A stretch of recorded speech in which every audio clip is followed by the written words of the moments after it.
আজকের পাঠ শিবপুরাণ জ্ঞান সংহিতা ৪১ অধ্যায়। ৪০ অধ্যায়ে অপূর্ব এক অংশ আমরা শুনে নিয়েছি।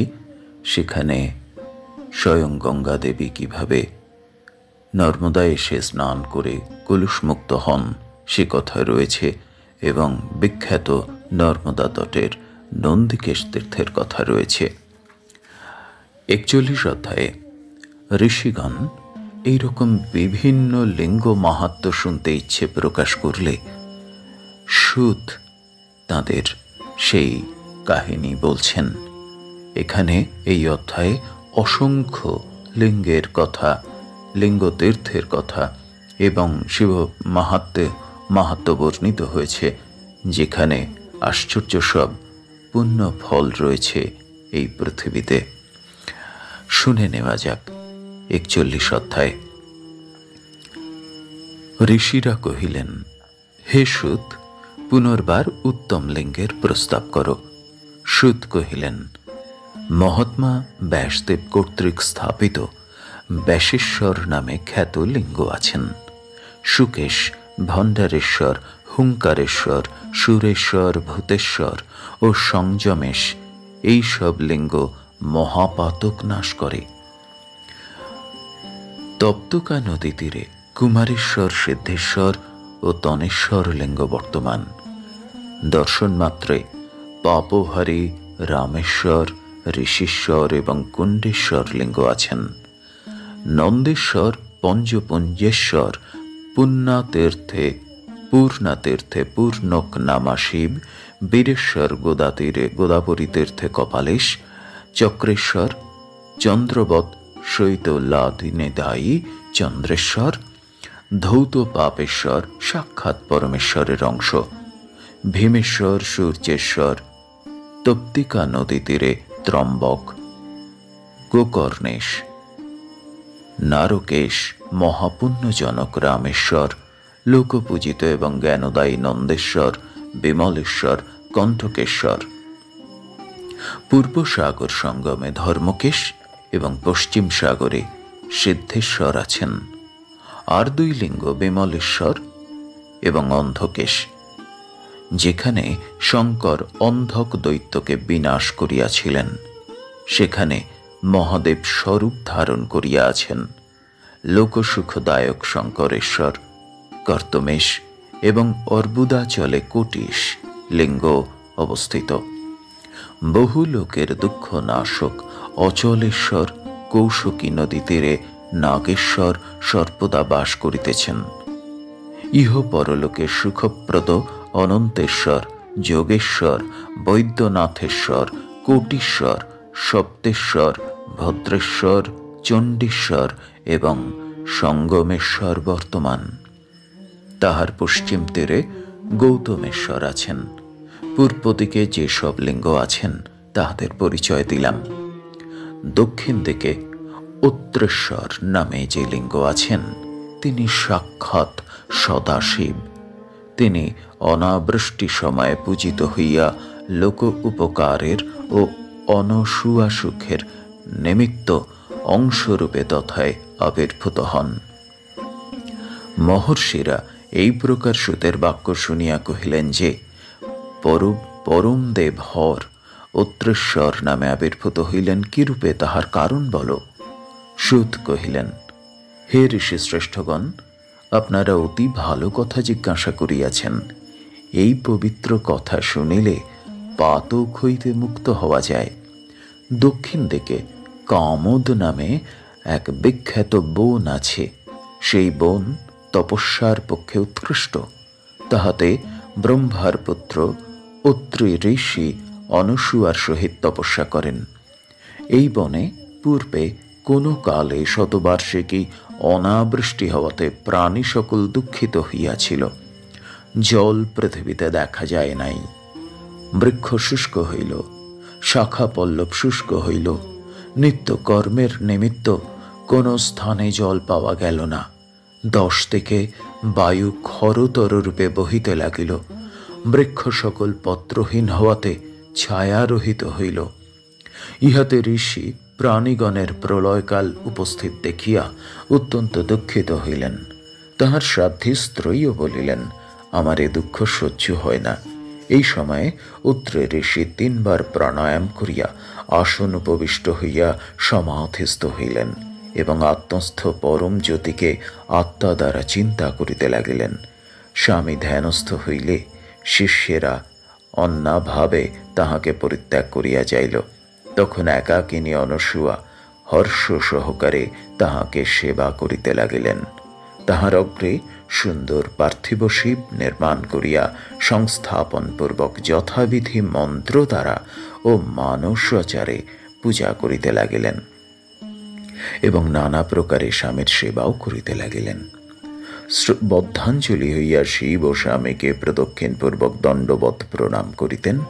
দৈত্য দানবেরা তাহার সৌন্দর্য দেখিয়া বিহ্বল হইল। যেমন অগ্নি দেখিয়া লোক দূরে অবস্থিতি করে, তাহারাও তদ্রূপ তাহার তেজে দূরে রহিল। নিকটে আসিতে তাহাদের শক্তি হইল না। অত্রির তপস্যা হইতে অনসূয়ার তপস্যার আধিক্য হইতে লাগিল। যে কালে সেই দেবী পতি পরিচর্যা করিতে লাগিলেন, তখন তাহাদের অগ্রে সেখানে অন্য কেহই ছিল না, কেবলমাত্র সেই দম্পতি ছিলেন। এই প্রকারে কাল অতিক্রম হইলে ঋষি সত্যমত্রী কিছুই জানিতে পারিলেন না। সাধ্বী অনসূয়াও স্বামী ও শিবের আরাধনায় আসক্ত থাকায় তিনিও কিছুই জানিতে পারিলেন না। সেই দম্পতির তপস্যায় দেবতা, ঋষি ও গঙ্গাদি নদী সকলেই বিস্ময়ে আবিষ্ট হইয়া তাহাদেরকে দেখিতে লাগিলেন। তাহাদের অদ্ভুত কার্য দেখিয়া তাহারা পরস্পর কহিতে লাগিলেন, উভয়ের তপস্যার মধ্যে কাহার তপস্যার ক্লেশ ও ফল অধিক? অত্রীয় অনসূয়ার তপস্যা সমালোচনা করিয়া অনসূয়ার তপস্যাকেই তাহারা শ্রেষ্ঠ স্থির করিলেন। পূর্ব ঋষিরা দুষ্কর তপস্যা করিয়াছেন, কিন্তু এইরূপ অদ্ভুত তপস্যা কেহই করিতে পারেন নাই। এই ঋষি ধন্য এবং এই অনসূয়াও ধন্য, যেহেতু অদ্ভুত তপস্যা ইহারাই করিতেছেন। এ প্রকার শুভ কার্য এখন কে করিয়া থাকে? তাহাদের এই প্রকার তপস্যা করিয়া তাহারা যথাস্থানে গমন করিলেন, কেবল গঙ্গা ও মহাদেব গমন করিলেন না। গঙ্গা দেবী সাধ্যের ধর্মে বিমোহিত হইয়া স্থির করিলেন যে ইহার উপকার করিয়া যাইব। মহাদেব ধ্যান আকৃষ্ট হইয়া ইহাদের প্রতি কৃপা করিবেন স্থির করিলেন। হে ঋষি সত্তমগণ, এই প্রকার হইলে যাহা হইয়াছিল তাহা শুনুন। ক্রমে 54 বৎসর গত হইল, তথাপি বৃষ্টি হইল না। যে পর্যন্ত অত্রী ধ্যান অবলম্বী ছিলেন, সে সময়ে অনসূয়াও আহার গ্রহণে ইচ্ছা করেন নাই। কোন সময়ে ঋষিবর্ষ ব্রহ্মবিদ্যাবর অত্রী জাগ্রত হইয়া অনসূয়ার প্রতি জল যাচনা করিলেন। সাধ্বী অনসূয়া কমণ্ডলু গ্রহণ করিয়া বনে গমন করিলেন এবং ভাবিতে লাগিলেন, কোথা যাইলে জল পাইব। গঙ্গা দেবী তাহাকে এই প্রকারে ভাবিতা দেখিয়া অনুগমন করিলেন এবং তাহাকে বলিলেন, হে দেবী, আমি প্রসন্না হইয়াছি, তোমার কোন আজ্ঞা পালন করিব? ঋষি পত্নী তাহার বাক্য শুনিয়া কহিলেন, হে কমলপত্রাক্ষী, তুমি কে? কোথা হইতে আসিয়াছ? অনসূয়া এই প্রকার বলিলে গঙ্গা বলিলেন, তোমা কর্তৃক স্বামীর ও শিবের সেবা দেখিয়া এবং তোমাকে সাধ্বী ধর্মমতি দেখিয়া আমি বিস্মিতা হইয়াছি। হে শুচিস্মিতে, আমি গঙ্গা তোমার তপস্যা দেখিতে আসিয়াছি এবং অত্যন্ত প্রীতা হইয়াছি। যাহা ইচ্ছা বর প্রার্থনা করো।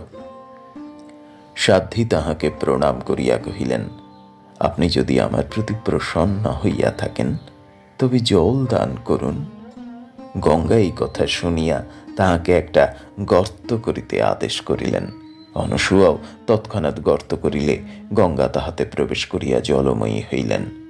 তখন অনসূয়া অতি অত্যাশ্চর্যান্বিত হইয়া জল গ্রহণপূর্বক লোকসুখের জন্য এই কথা বলিলেন, যদি আপনি প্রসন্ন হইয়া থাকেন এবং আমার প্রতি আপনার কৃপা থাকে, তবে যে পর্যন্ত আমার স্বামী না আসিতেছেন সেই পর্যন্ত আপনি এখানে থাকুন।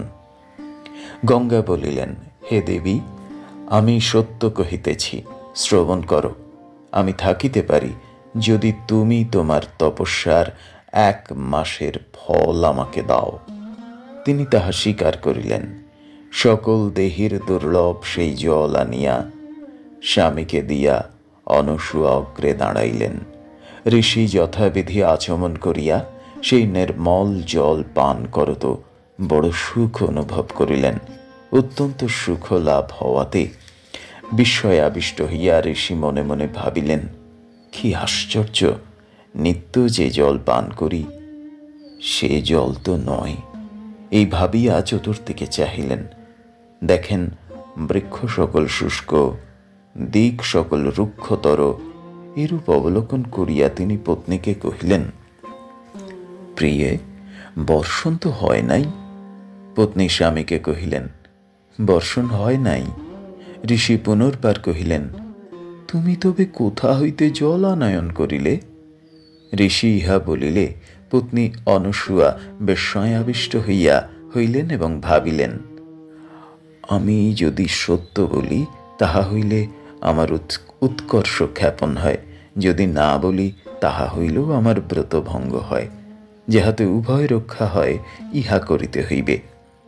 অনসূয়া যে সময়ে এইরূপ চিন্তা করিতেছেন, ঋষিও সে সময়ে পুনঃ পুনঃ জিজ্ঞাসা করিতে লাগিলেন। অনসূয়া কহিলেন, হে স্বামীন, যথার্থ বলিব, শ্রবণ করুন। শঙ্করের কৃপায় ও আপনার সেবায় গঙ্গা এ স্থানে আসিয়াছেন, তাহার এই নির্মল জল। মুনি এই বাক্য শুনিয়া বিস্মিত হইলেন এবং কহিলেন, হে সুন্দরী, তুমি সত্য কহিতেছ কি মিথ্যা কহিতেছ? আমি যথার্থ ভাবিতেছি না, যেহেতু এই জল অত্যন্ত দুর্লভ। যোগীর যাহা সাধ্য নয়, দেবতারা যাহা করিতে পারেন না, তাহা অদ্য কিরূপে হইল? এজন্য আমার বড় আশ্চর্য বোধ হইতেছে। যদি তুমি ইহা দেখাইতে পারো তাহা হইলে বিশ্বাস করি। অনসূয়া স্বামীর বাক্য শুনিয়া কহিলেন, হে নাথ, যদি আপনার দেখিবার ইচ্ছা থাকে তো আসুন। এই বলিয়া অনসূয়া যেখানে গঙ্গা ছিলেন স্বামীর সহিত সেখানে যাইলেন এবং গর্তে তাহাকে দেখাইলেন। ঋষিশ্রেষ্ঠ সেখানে যাইয়া আকণ্ঠ সুন্দর জলপূর্ণ গর্ত দেখিয়া নিজ পত্নীকে ধন্যবাদ দিলেন এবং কহিলেন, আমার তপস্যাই বাকি, অন্যের তপস্যাই বাকি। ইহার তপস্যাই তপস্যা। তিনি পুনঃ পুনঃ স্তব করিয়া সেই সুভোগ দুর্লভ জলে স্নান ও আচমন করত পুনঃ পুনঃ স্তব করিলেন। অনসূয়া সেই জলে স্নান করিলেন এবং উভয়ে নিত্যকর্ম সম্পন্ন করিলেন। তখন গঙ্গা কহিলেন, আমি এখন চলিলাম। গঙ্গা এই বাক্য কহিলে সাধ্বী অনসূয়া কহিলেন, হে দেবেশী, উচিত অনুচিত যাহাই হোক না কেন, যে কার্য স্বীকার করিবে তাহা পরিত্যাগ না করা মহৎ ব্যক্তিগণের স্বভাব। যদি আমার প্রতি প্রসন্না হইয়া থাকেন এবং যদি আমার প্রতি আপনার দয়া থাকে, তো একটি বিষয় স্বীকার করিতে হইবে। হে নদী শ্রেষ্ঠে, আমাকে দয়া করিতে হইবে। এই বলিয়া প্রণিপাত ও স্তব করিতে লাগিলেন। অত্রি ঋষিও স্তব করিয়া গঙ্গার নিকট প্রার্থনা করিলেন যে, আমার প্রতি কৃপা করুন। তাহারা উভয়ই গঙ্গাকে কহিলেন যে, হে শরীদবরে, আপনি তপবনে অবস্থিতি করুন। তাহাদের বাক্য শুনিয়া গঙ্গা কহিলেন, হে সাধ্বী, 1 বৎসরের শঙ্কর আরাধনার ও স্বামী সেবার ফল যদি আমাকে দাও, তাহা হইলে লোক উপকারের নিমিত্ত আমি এই তপবনে অবস্থিতি করি। পতিব্রতা দর্শনে আমার যেরূপ সন্তোষ হয়, দান, পুনঃ পুনঃ স্নান, যজ্ঞ এবং যোগ দ্বারাও সেই রূপ তুষ্টি হয় না। পতিব্রতার দর্শনে আমারও পাপ নাশ হয়। লোকের হিতের নিমিত্ত তুমি যদি বর্ষ পরিমিত পুণ্য ফল প্রদান করো ও শুভ প্রার্থনা করো, তাহা হইলে আমি এই স্থানে অবস্থিত করি।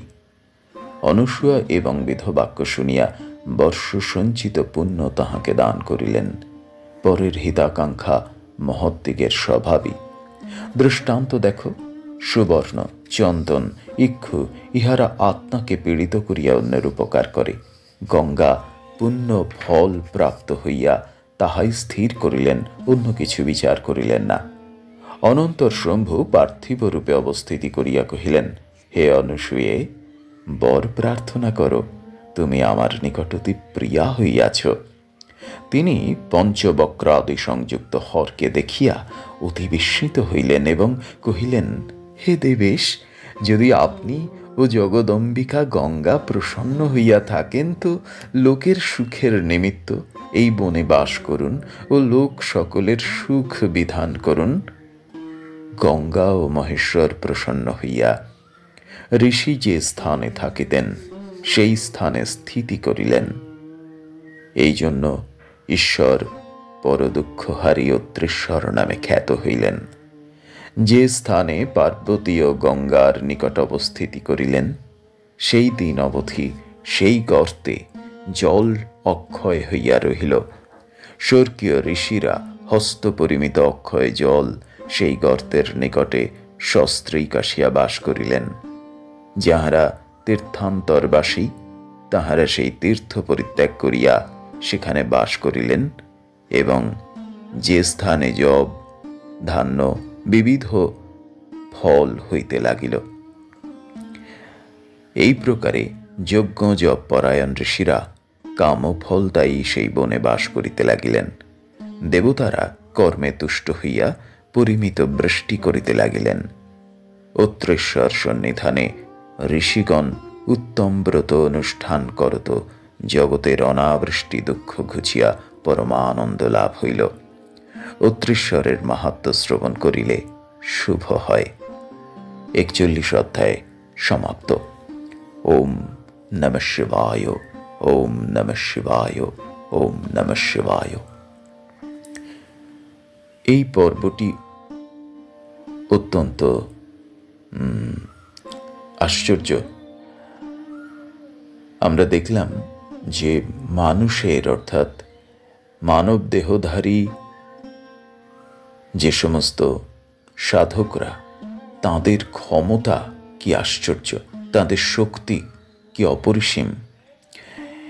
এই পর্বে আমরা তো অত্রেশ্বর মহাদেবের সৃষ্টি কাহিনী এবং গঙ্গার আবির্ভাবের কাহিনী শুনলাম ওই বিশেষ জায়গায়, কিন্তু যেটা আমাকে খুব অবাক করেছে তা হল গঙ্গা অনুসূয়ার প্রার্থনায় বারবার শর্ত দিচ্ছেন, ঠিক আছে আমি এখানে কিছুদিন থাকব, তোমার 1 মাসের তপের ফল আমাকে প্রদান করো।